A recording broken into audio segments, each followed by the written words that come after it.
जिसका नाम है इट स्क्रीन। और इससे पहले जेसन स्टीथन ने इस किरदार को निभाया था। इस बार फिर से फ्रैंक को मिशन मिलता है कि वो एक पार्सल को एक जगह से दूसरे जगह पहुंचाए। लेकिन जब फ्रैंक पार्सल को पिकअप करने जाता है तब उसे पता लगता है कि ये पार्सल है 2 लड़कियां, और यहाँ से फ्रैंक की परेशानियां बढ़ने लगती हैं। कहानी की शुरुआत होती है और हमारे सामने एक क्लब का दृश्य आता है, और इस क्लब के सामने आकर के बहुत सारी गाड़ियां रुकती हैं और इन गाड़ियों से कुछ लोग बाहर आते हैं। तभी यहाँ का गार्ड बोलता है कि तुम लोग यहाँ पे गाड़ी खड़ी नहीं कर सकते। तब वो लोग कहते हैं कि हम कर सकते हैं, और इतना कहने के बाद वो इन सारे लोगों पे गोलियां चलाने लगते हैं और यहाँ के बहुत सारे लोगों को मार देते हैं। तभी हम इनके मुखिया को देखते हैं जिसका नाम है कारासो। और कारासो यहाँ के एक आदमी को कहता है कि अब यहाँ पे मेरा राज चलेगा और इस क्लब के बाहर मेरी लड़कियाँ खड़ी रहेंगी। और यहाँ पे हमें पता लगता है कि कारासो लड़कियों से देह व्यापार करवाता है और अब कारासो की लड़कियाँ चारों तरफ फैल जाती है। तभी यहाँ पे हम एक लड़की को देखते हैं जो कि बहुत ही उदास होती है, और इस लड़की का नाम है एना। और देखते ही देखते एना रोने लगती है, और ऐसे ही 15 साल का वक्त बीत जाता है और हम फिर से एना को एक कैफे में देखते हैं। और यहाँ पे एना किसी से बात कर रही होती है और वो कहती है कि हमें जल्दी से जल्दी इस काम को करना है। तभी हम पार्किंग में लगी हुई एक गाड़ी को देखते हैं, और ये गाड़ी है फ्रैंक की। और अब यहाँ पे कुछ गुंडे आते हैं और वो इस गाड़ी को चुराने की कोशिश करते हैं, लेकिन वो लोग इस गाड़ी के दरवाजों को नहीं खोल पाते। तभी यहाँ पे फ्रैंक आ जाता है और वो कहता है कि मेरी अनुमति के बिना मेरी गाड़ी को कोई भी नहीं छू सकता। इसीलिए अब ये गुंडे फ्रैंक से इस गाड़ी की चाबी छीनने लगते हैं, लेकिन फ्रैंक बहुत ही जल्द इन सबको सबक सिखाता है और वो सबको मार गिराता है और गाड़ी को लेकर के निकल पड़ता है। और जल्दी ही अपनी गाड़ी को ला करके रोकता है गवर्नमेंट एजेंसी के सामने। तभी इसकी गाड़ी में आकर के एक आदमी बैठता है और हमें पता लगता है कि ये आदमी फ्रैंक का पिता है और इनका नाम है फ्रैंक मार्टिन सीनियर। और मार्टिन पहले एक सीक्रेट एजेंट हुआ करता था, लेकिन वो आज ही रिटायर हुआ है, इसीलिए फ्रैंक अपने पिता के लिए गिफ्ट भी लाया है। तभी दूसरी तरफ हम क्वायो नाम की एक लड़की को देखते हैं जो अभी एक बड़े बिजनेसमैन से मिलने आई हुई है। और जल्दी ही क्वायो यहाँ पे अपनी दोस्त को बुलाती है जिसका नाम है जीना। और जीना यहाँ आते ही इस आदमी को मार देती है और उसके बाद इसके जेब से एक चाबी निकालती है और इस पूरे कमरे को आग लगा देती है। लेकिन इन्हें यहाँ पे एक और लड़की की डेड बॉडी मिलती है। तब ये लोग एक नेकलेस निकालते हैं और उस लड़की के गले में पहना देते हैं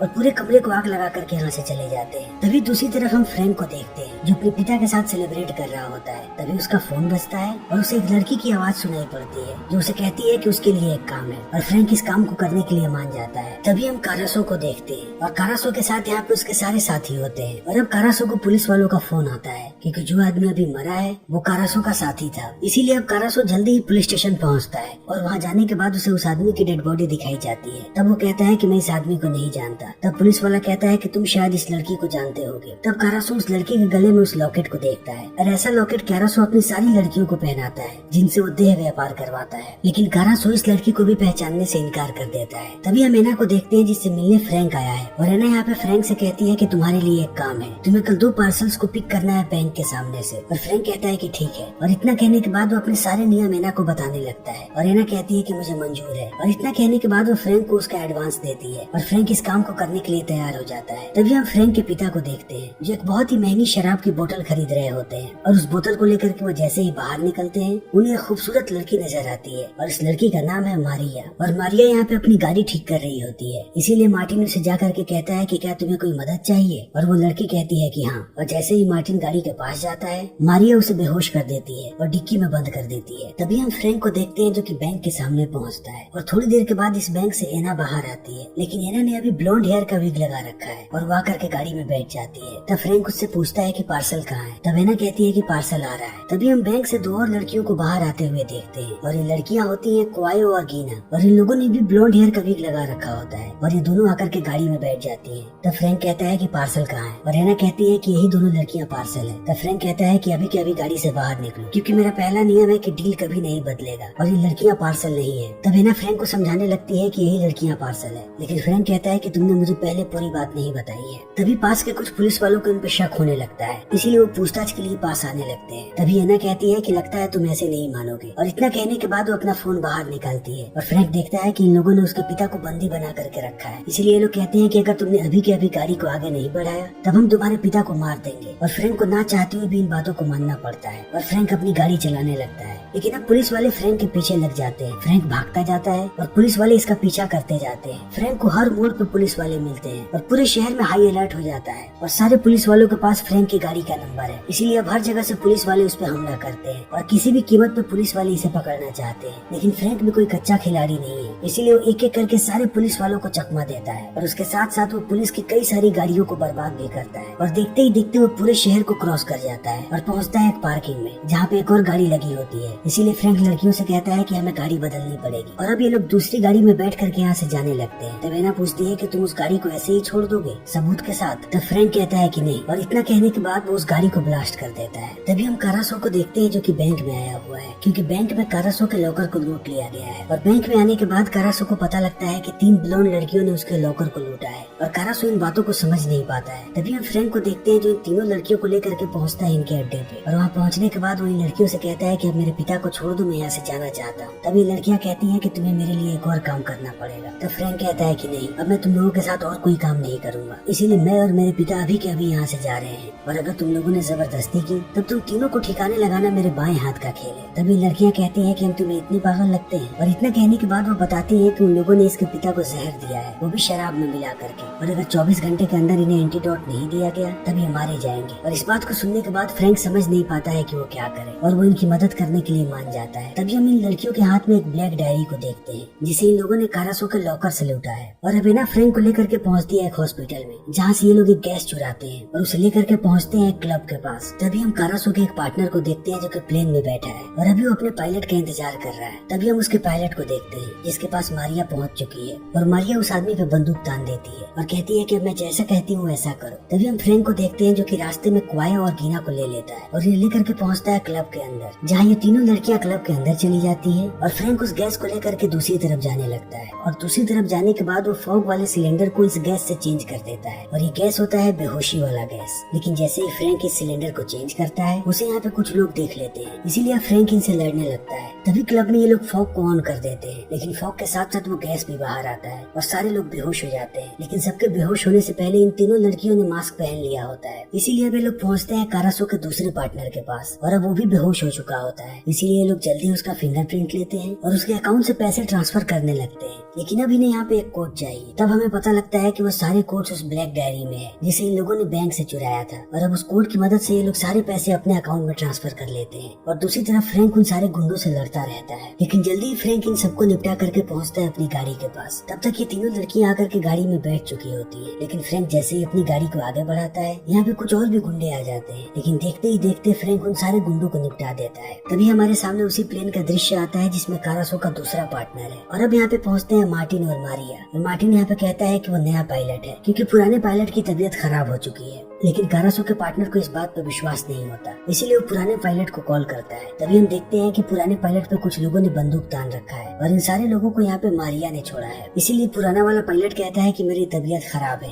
लेकिन मैंने एक बहुत ही काबिल पायलट भेजा है, इसीलिए अभी आदमी मान जाता है और ये लोग जल्दी ही टेक ऑफ के लिए तैयार हो जाते हैं। इसी बीच मारिया अपना जादू इस आदमी पे चलाना शुरू कर देती है और ये आदमी अपने बॉडीगार्ड को दूसरे कंपार्टमेंट में भेज देता है और खुद मारिया से ड्रिंक मांगता है। तब मारिया ड्रिंक में बेहोशी की गोली मिला करके उसे दे देती है और जल्दी ही आदमी भी बेहोश हो जाता है। तभी मारिया इस आदमी का भी फिंगरप्रिंट ले लेती है और वो मार्टिन को कहती है कि अब हमें यहाँ से निकलना चाहिए। तब मार्टिन और मारिया इस प्लेन से बाहर निकलने लगते हैं। तभी उस आदमी के बॉडीगार्ड को ये बात पता लग जाती है, इसीलिए वो इन पे गोलियां चलाने लगता है और मार्टिन कॉल करता है फ्रैंक को और कहता है कि अभी के अभी हमें यहाँ से निकालो। तो फ्रैंक इन्हें कहता है कि अभी के अभी प्लेन के हैच के पास पहुँचो और जब मैं कहूँ तो उससे कूद जाना। और इतना कहने के बाद फ्रैंक जल्दी ही अपनी गाड़ी लेकर के आता है इस प्लेन के नीचे और वो इन दोनों को कूदने के लिए कहता है। तभी वो आदमी मारिया को गोली मार देता है और मारिया जख्मी हो जाती है। फिर भी मार्टिन और मारिया गाड़ी के अंदर कूद जाते हैं और फ्रैंक इन्हें लेकर के जाने लगता है। लेकिन अभी बहुत सारे पुलिस वाले फ्रैंक के पीछे लगे हैं और फ्रैंक जानता है कि इनसे पीछा छुड़ाना इतना आसान नहीं है, इसीलिए फ्रैंक जल्दी अपनी गाड़ी को जंप कराता है और घुस जाता है एयरपोर्ट के अंदर और वो सारे लोगों के बीच से गाड़ी चलाता हुआ बाहर निकलता है और जल्दी ही पहुंचता है इनके अड्डे पे। लेकिन सारे लोग देखते हैं कि मारिया की हालत बहुत ही ज्यादा खराब है, इसीलिए अब मार्टिन और फ्रैंक दोनों मदद करने लगते हैं। इसी बीच हम कारासो को देखते हैं जिसे पता लग जाता है कि किसने इन लोगों की मदद की थी बैंक से भागने में और उसे पता लगता है फ्रैंक के बारे में। और फ्रैंक को देखते ही कारासो पहचान जाता है क्योंकि फ्रैंक पहले मिलिट्री में था, उसके साथ साथ कारासो भी पहले मिलिट्री में था और ये दोनों एक ही बटालियन में थे। तभी हम मार्टिन और फ्रैंक को देखते हैं और वो दोनों मारिया को बचाने की कोशिश कर रहे हैं। और इन दोनों ने ऐसे बहुत सारे सिचुएशन देखे हैं, इसीलिए इन्हें पता है कि क्या करना है। इसीलिए अपने तजुर्बे का इस्तेमाल करके ये लोग मारिया को बचा लेते हैं। तभी हम कारासो के एक पार्टनर को देखते हैं जो कि कारासो के पास आता है और वो कारासो पे इल्जाम लगाने लगता है और कहता है कि मुझे मेरे पैसे वापस चाहिए। और इस बात को सुनने के बाद कारासो भी गुस्सा हो जाता है। तभी हम एना को देखते हैं जो कि फ्रैंक के पास जाती है और अब ये दोनों करीब आने लगते हैं और देखते ही देखते ये दोनों इंटीमेट होने लगते हैं। तब एना बताती है कि आखिर ये सब वो क्यों कर रही है। एना कहती है कि वो एक ऐसे गाँव से है जहाँ पे खाने तक को कुछ नहीं है और सारे लोग मजदूरी करते हैं और एक एक दाने के लिए लोग तरसते हैं। इसीलिए जब वो छोटी थी तब से काम कर रही है। वो अपने पिता के साथ एक फार्म में काम करती थी, लेकिन एक दिन जब वो घर पे वापस आई तब उसने सूट बूट में एक आदमी को देखा और ये आदमी था कारासो। और कारासो ने इसकी माँ से कहा कि वो इन सबको काम देगा और वो काम के लिए एना को यहाँ से लेकर के जाना चाहता है। और इतना कहने के बाद उसने उसकी माँ को 500 यूरोज दिए और एना की माँ 500 यूरोज लेकर के खुश हो गई और उसने एना को कारासो के साथ भेज दिया। और उस वक्त एना की उम्र सिर्फ 12 साल थी और तब से कारासो उससे धंधा करवा रहा है। इसीलिए एना कैसे भी उससे बदला लेना चाहती है। और इन सारी बातों को सुनकर के फ्रैंक कहता है कि अभी भी मौका है, तुम्हें इन सब को भूल करके यहाँ से चले जाना चाहिए। तब एना कहती है कि तुम कभी इस बात को नहीं समझ पाओगे कि कैसा महसूस होता है जब तुम्हें तुम्हारे घर से कोई लेकर के आए और बहुत सारे मर्द तुम्हें नोच खाएं। इन चीजों को तुम कभी भी महसूस नहीं करोगे। और अब ऐसे ही सुबह हो जाती है और सुबह होते ही फ्रैंक पहुँचता है अपने पिता के पास और कहता है कि अब हमें यहाँ से चलना पड़ेगा। और इतना कहने के बाद वो अपने पिता को लेकर के जाने लगता है। और अब फ्रैंक के पिता को भी ये सारी बातें पता है, इसीलिए वो कहते हैं कि हमें उन लड़कियों की मदद करनी चाहिए। लेकिन फ्रैंक कहता है कि उनका मदद करना अच्छा आइडिया नहीं होगा, इसीलिए हमें सिर्फ अपने काम से काम रखना चाहिए। और इतना कहने के बाद वो अपने पिता को एक जगह पे छोड़ देता है और आगे जाने लगता है। तभी फ्रैंक का फोन बजता है और ये कॉल आया होता है फ्रैंक के पिता के नंबर से। लेकिन जैसे ही फ्रैंक कॉल उठाता है उसे कारासोवा की आवाज सुनाई पड़ती है और कारासोवा फ्रैंक को कहता है कि तुम्हारे पिता अब मेरे कब्जे में है और अगर तुम अपने पिता को जिंदा देखना चाहते हो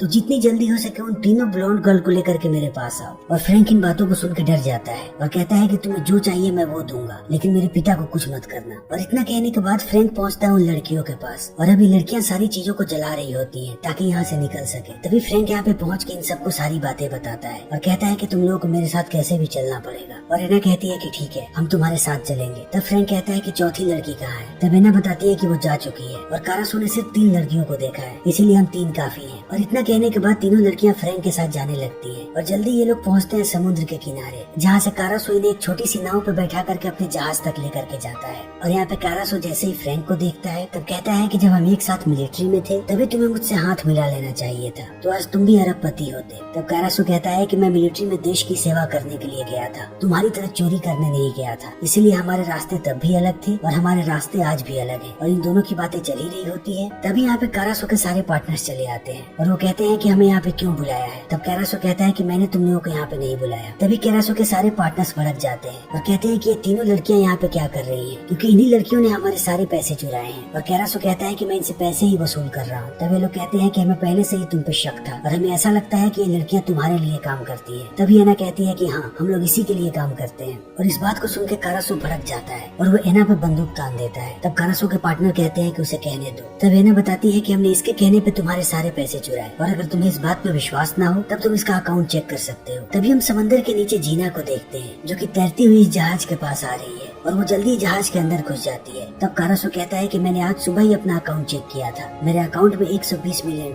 थे। और इतना कहने के बाद कारासो अपने अकाउंट डिटेल चेक करने लगता है। तभी हम जीना को देखते हैं जो कि इनके सिस्टम में घुस चुकी है और कारासो जैसे ही यहाँ पे अपना पिन दबाता है जीना को उसके अकाउंट का एक्सेस मिल जाता है। इसीलिए वो कारासो के दोनों पार्टनर्स के $320 मिलियन इसके अकाउंट में ट्रांसफर कर देती है। और कारासो के दोनों पार्टनर्स इस चीज को देख लेते हैं और उन्हें शक हो जाता है कि कारासो ने ही उसके पैसे चुराए हैं। इसीलिए अब यहाँ पे गोली चलने लगती है और इसी गोलीबारी के दौरान मारिया और क्वायो को गोली लग जाती है। तभी कारासो की गर्लफ्रेंड को पता लग जाता है कि इनके सिस्टम में कौन घुसा है और वो जहाज के किस कोने में है। इसीलिए अब कारासो की गर्लफ्रेंड पहुँचती है नीचे और वो जीना को गोली मार देती है। तब तक ऊपर चारों तरफ लड़ाई चल रही होती है और फ्रैंक यहाँ के बहुत सारे लोगों को मार रहा होता है और उसके साथ साथ फ्रैंक के पिता भी बहुत सारे लोगों को मार रहे होते हैं। तभी जीना को होश आ जाता है और वो कारासो की गर्लफ्रेंड को मार देती है और उसके साथ साथ अब वो सारे के सारे पैसे एना के अकाउंट में ट्रांसफर कर देती है और इस बार वो कारासो के भी पैसे ट्रांसफर कर लेती है। लेकिन अब जीना की हालत खराब होती जा रही है। तभी यहाँ पे मार्टिन आता है और वो जीना को जगे हुए रहने के लिए कहता है ताकि वो उसका इलाज कर सके। लेकिन जीना कहती है कि बहुत देर हो चुकी है और इतना कहने के बाद वो अपना दम तोड़ देती है। तभी हम कारासो को देखते हैं जो कि एना को लेकर के यहाँ से भाग रहा है और फ्रैंक इस चीज को देख लेता है, इसीलिए वो उनका पीछा करने लगता है कि स्पीड बोट से। और देखते ही देखते कारासो किनारे पे आ जाता है एना को लेकर के और वो एक गाड़ी से भागने की कोशिश करता है। लेकिन एन वक्त पे फ्रैंक उसकी गाड़ी के ऊपर कूद जाता है और कारासो गाड़ी से बाहर हो जाता है। इसीलिए अब कारासो यहाँ से भागने लगता है और वो पहाड़ के ऊपरी चोटी पे चला जाता है, लेकिन फ्रैंक भी उसका पीछा करते रहता है और अब कारासो और फ्रैंक के बीच घमासान लड़ाई होने लगती है। तभी कारासो चाकू निकाल लेता है और वो फ्रैंक को मारने लगता है और फ्रैंक भी पत्थर से उसे मारता है, लेकिन देखते ही देखते कारासो फ्रैंक को नीचे गिरा देता है और वो उसे पत्थर से मारने ही वाला होता है। तभी एना कारासो को गोली मार देती है और इस चीज को देखने के बाद फ्रैंक एना की तरफ आगे बढ़ने लगता है। तब एना फ्रैंक पे बंदूक तान देती है और फ्रैंक कहता है कि मुझे पता है कि ये सब कुछ तुमने किया था, तुमने सारी प्लानिंग की और कारासो और उसके पार्टनर्स को आपस में लड़वाया और तुम्हारा बदला भी पूरा हो गया, लेकिन बदले में तुम्हारे तीनों साथी मारे गए। और इस बात को सुनने के बाद एना भावुक हो जाती है और थोड़ी देर के बाद यहाँ से चली जाती है और फ्रैंक भी अपने पिता को लेकर के चला जाता है और समय ऐसे ही बीतते जाता है और 1 महीने का वक्त बीत जाता है और हम फिर से एना को देखते हैं और एना अभी अपने सारे साथियों के अकाउंट में पैसे ट्रांसफर कर रही है और एना के जो तीनों दोस्त मर चुके हैं वो उन तीनों के परिवार वालों को 75 मिलियन डॉलर्स दे रही है और उसके साथ साथ वो अंत में मार्टिन और फ्रैंक के अकाउंट में भी 100 मिलियन डॉलर्स भेजती है और ये फिल्म यहीं पे खत्म हो जाती है। तो दोस्तों इसी के साथ हमारी ट्रांसपोर्टर सीरीज खत्म होती है। अगर भविष्य में इस सीरीज में और फिल्में आई तो हम उसे फिर से अपने चैनल पे एक्सप्लेन करेंगे। तो इसी के साथ हमारी आज की वीडियो यहीं पे खत्म होती है। उम्मीद है कि आपको हमारी ये वीडियो पसंद आई होगी। अगर आपको हमारी ये वीडियो पसंद आई हो तो इसे लाइक करें, शेयर करें और चैनल को सब्सक्राइब करें। Thank you.